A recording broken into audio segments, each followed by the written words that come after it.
Continuamos con el curso de mecánica cuántica y el siguiente capítulo es estudiar la dinámica cuántica. El primer tema es analizar la evolución de los estados cuánticos o de los qubits. Entonces, partiendo de la ecuación de Schrödinger, dependiente del tiempo, que dice IH barra derivada del qubit es igual al hamiltoniano sobre el qubit, o sea, el que genera la evolución en el tiempo es el hamiltoniano, podemos estudiar la evolución temporal de los estados cuánticos. El caso más sencillo es el caso cuando h es independiente del tiempo. O sea, en esta ecuación 1, h puede o no depender del tiempo.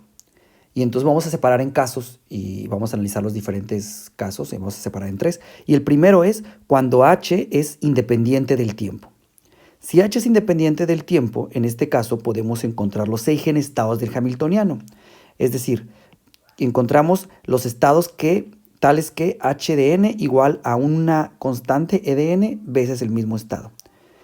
Ya que h es hermitiano, la eigenbase de él es una base para el espacio. Y esos son teoremas de matemáticas, ¿no? Entonces, básicamente lo que se hace es encontrar la eigenbase del hamiltoniano y sus eigenvalores. Ahora, ¿por qué es importante encontrar o diagonalizar, decimos, el hamiltoniano? ¿Por qué es importante encontrar la base n y los eigenvalores? Bueno, uno, porque sabemos cómo evolucionan esos estados en el tiempo. Los eigenestados del hamiltoniano sabemos que si le ponemos, lo podemos escribir como phi de n es igual a alguna coeficiente f de n de t a determinar veces el eigenestado del hamiltoniano, y sustituimos en la ecuación de Schrödinger dependiente del tiempo, la ecuación 1, del lado izquierdo tendríamos IH barra derivada de ese phi de n es igual, o sea, nada más hay que derivar la parte de f de n porque los n son constantes, y obtenemos esto, IH barra la derivada de la función f de n en el tiempo, y del lado derecho sería aplicar el hamiltoniano sobre el phi de n. Ahora, la f de n pues no le hace nada porque el hamiltoniano es independiente del tiempo, entonces el hamiltoniano pasa y aplica sobre el n y nos da, y ya sabemos por la ecuación 2, ¿no?, de la ecuación de Schrödinger independiente del tiempo, que eso es igual a e veces n, y nos da esta expresión. Igualando ambas cantidades, el lado izquierdo con el lado derecho, necesariamente como los n son ortogonales, se cumple que IH barra derivada de f de n, o sea, los coeficientes deben de ser iguales, ¿no? Y esto es una ecuación diferencial para la f de n que debe satisfacer, y entonces decimos derivada de f de n es igual a menos INT, sobre todo aquí abajo es h barra, ¿verdad?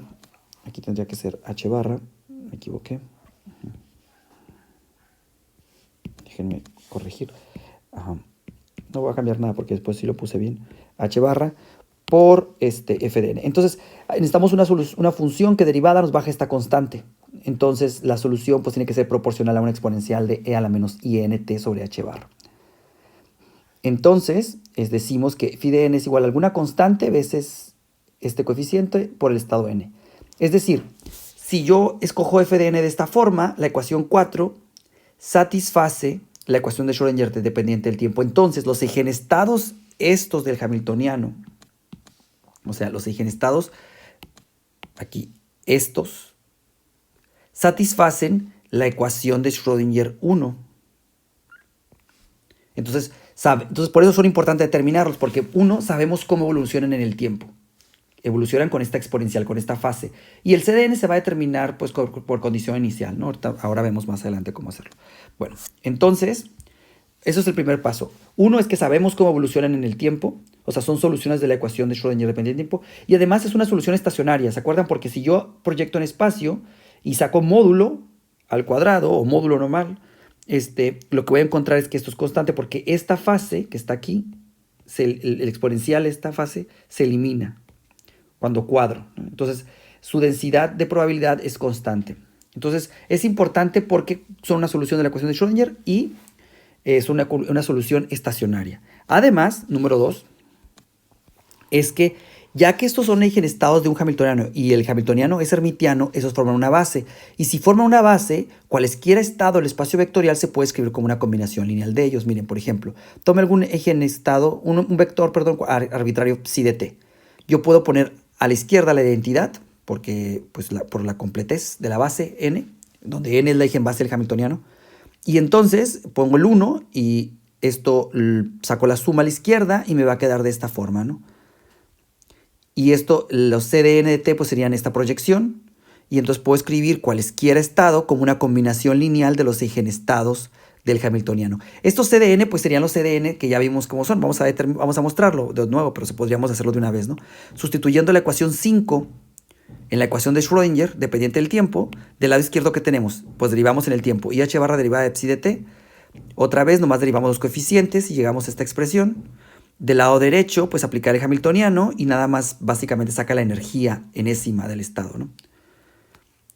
Ahora, si yo igualo estas dos expresiones, y lo voy a hacer aquí con negro, a ver. Si igualo estas dos expresiones, llegaría que del lado izquierdo tengo la suma sobre n de IH barra derivada con respecto al tiempo de CdN de t por el estado n igual a la suma sobre n de EdN por CdN de t por el estado n. Y la idea es que yo puedo proyectar del lado izquierdo con algún estado emésimo.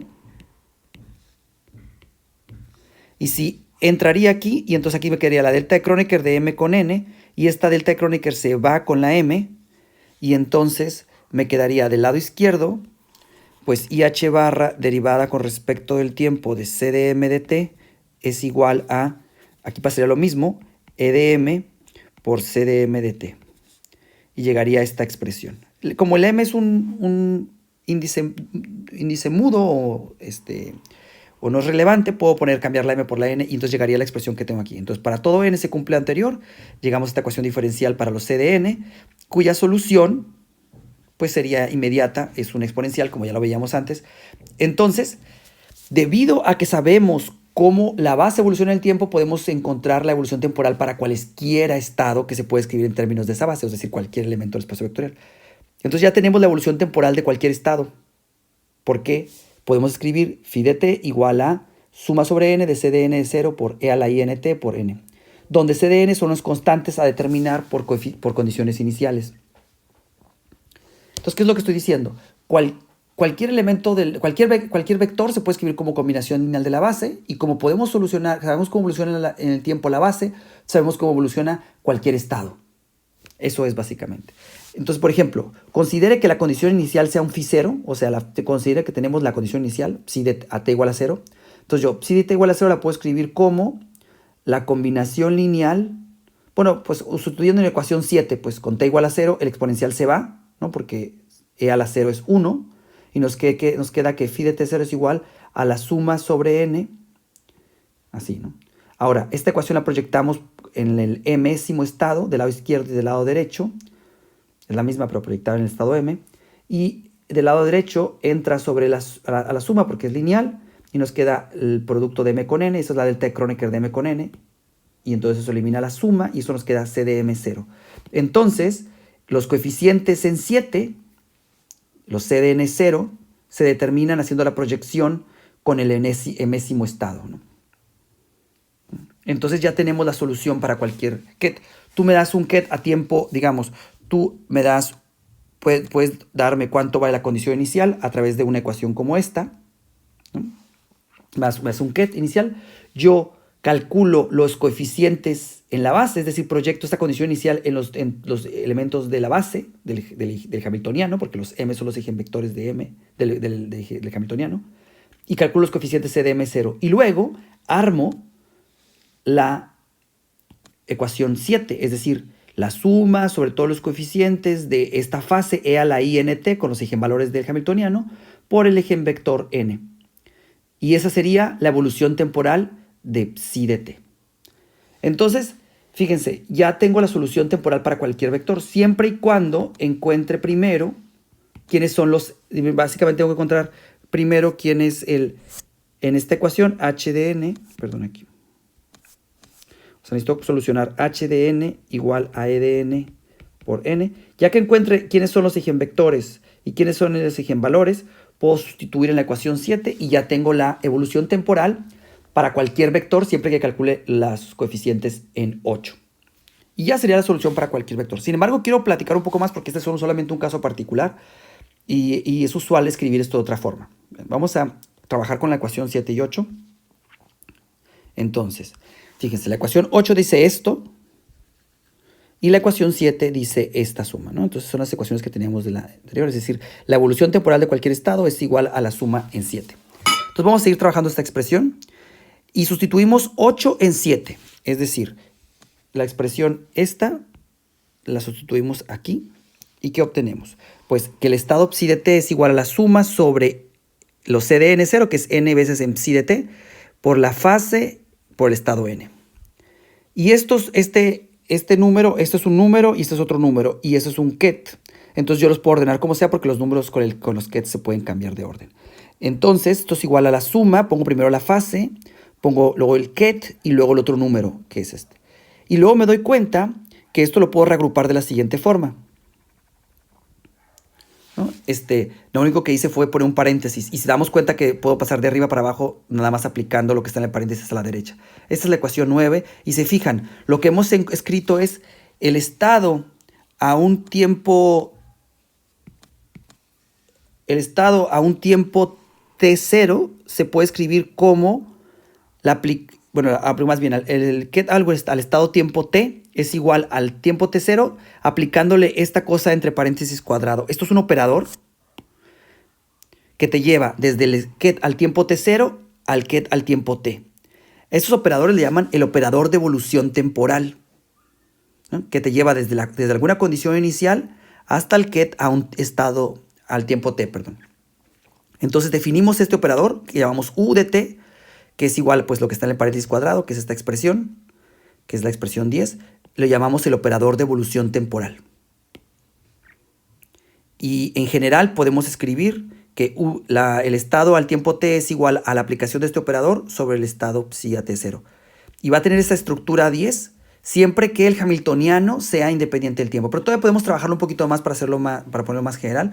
Fíjense, si yo sustituyo la expresión 11 en la ecuación de Schrödinger, sustituimos 11 la ecuación de Schrödinger del lado izquierdo, ¿qué nos daría? IH barra derivada de psi de t. Entonces, básicamente sustituyendo el 11, eso sería el estado. Es igual al hamiltoniano aplicado sobre el estado. Yo paso lo que está a la derecha, lo paso a la izquierda y llegaría a esta expresión. Y esto va a cumplirse siempre que la parte entre paréntesis cuadrados se anule. Entonces me llega la ecuación 12. Es decir, el operador de evolución temporal satisface la ecuación de Schrödinger.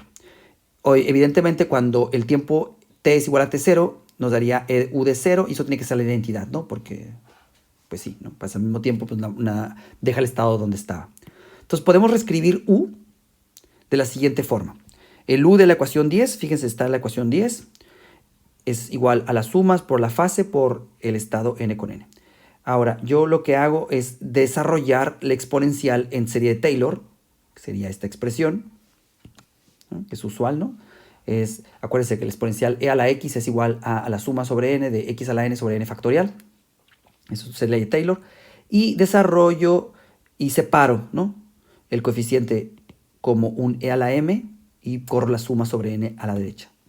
Yo creo que es más o menos evidente, ¿no? No necesitamos explicar más. O sea, separé este factor que está aquí, porque un a la m por b a la m es igual a por b todo a la m, ¿no? Entonces lo separo y como ya nada más dependen, los términos que dependen de n los corro a la suma que está aquí a la izquierda. Es bastante evidente. Y entonces, fíjense, multiplicar el estado n por e de n a la m es lo mismo que aplicar m veces el hamiltoniano. Esto utilizando que h aplicado en n es igual a e de n por el estado n.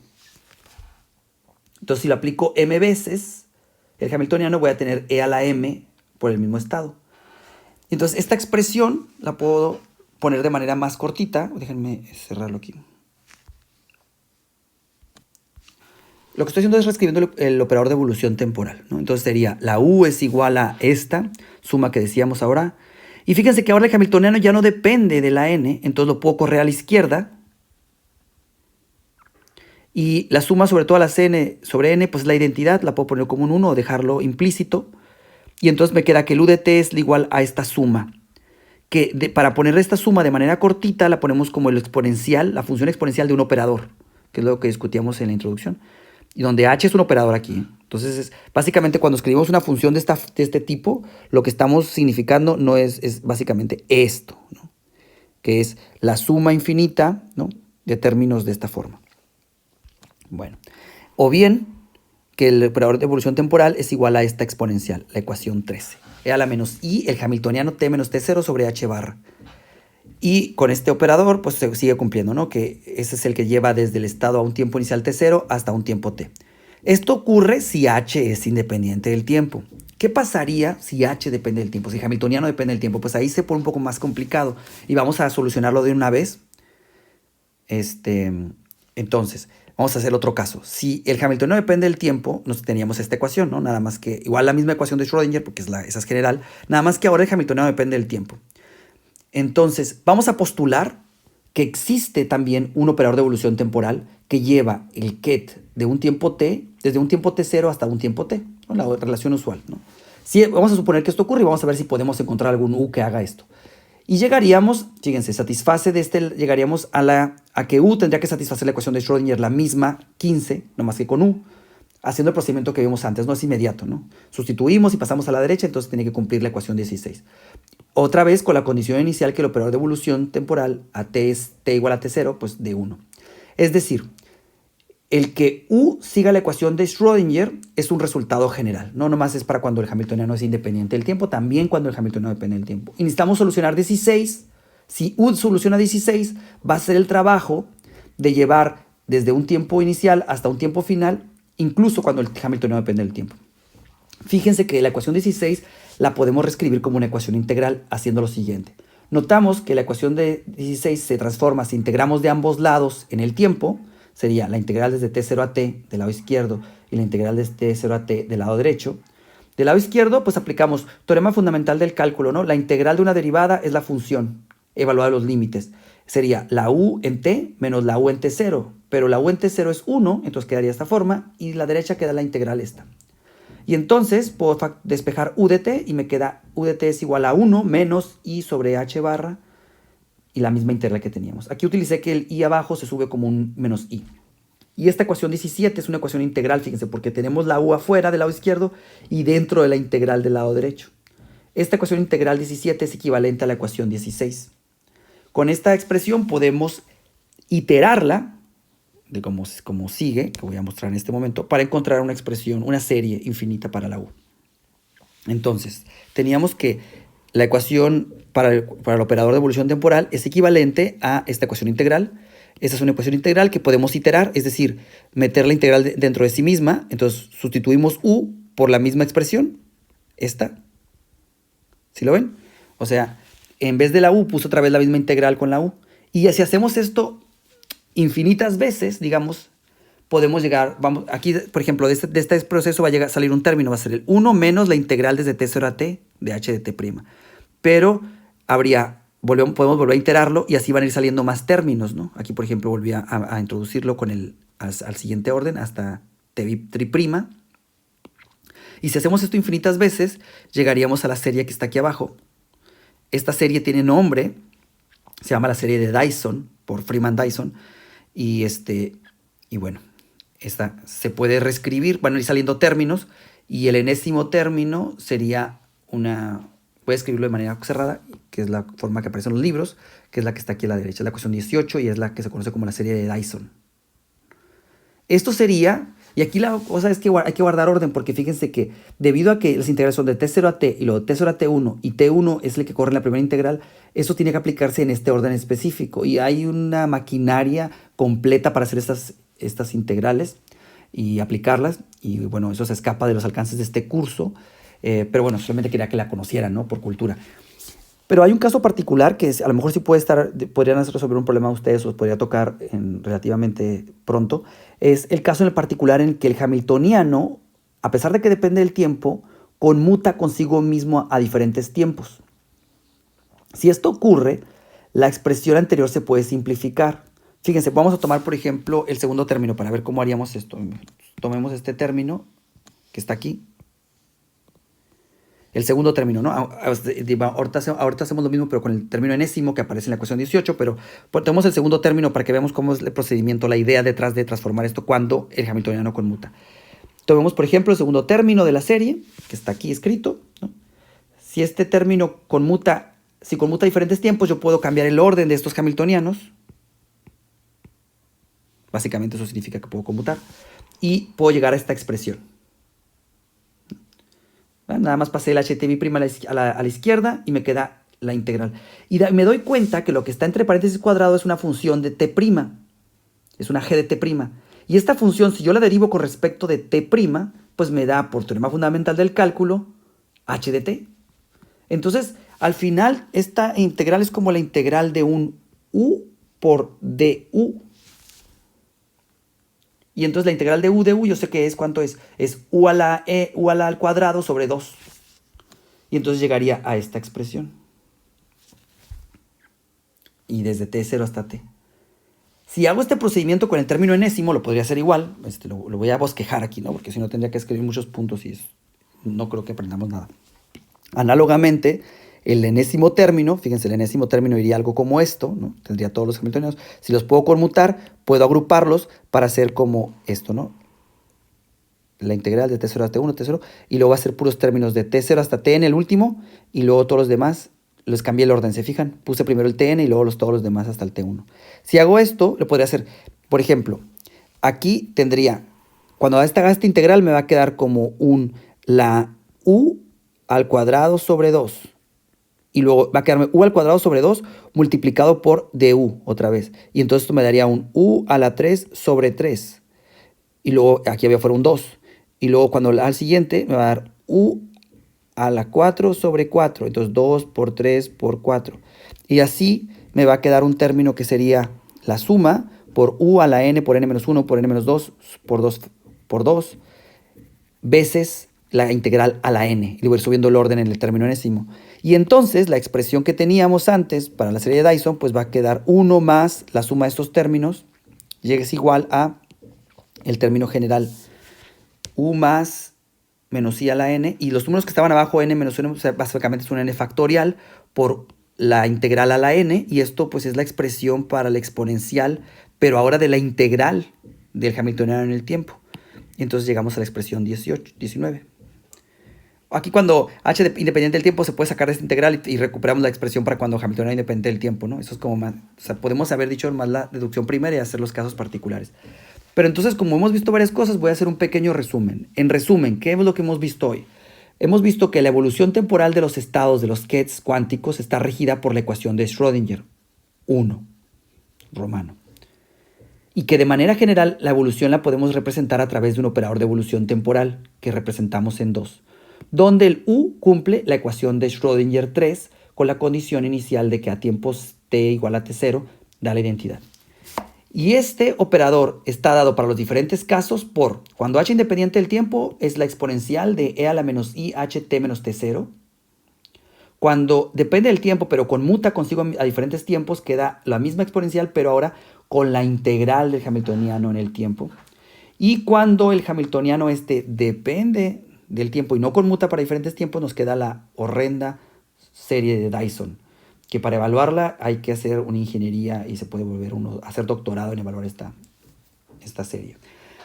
Bueno, con esto yo creo que es todo y hasta el momento que lo que vimos es la evolución temporal de los qubits para los diferentes casos de hamiltonianos. En un siguiente video vamos a ver ahora cómo evolucionan los operadores, o más bien los valores esperados. Y vamos a ver algo muy interesante que son la representación de Heisenberg y la representación de Schrödinger.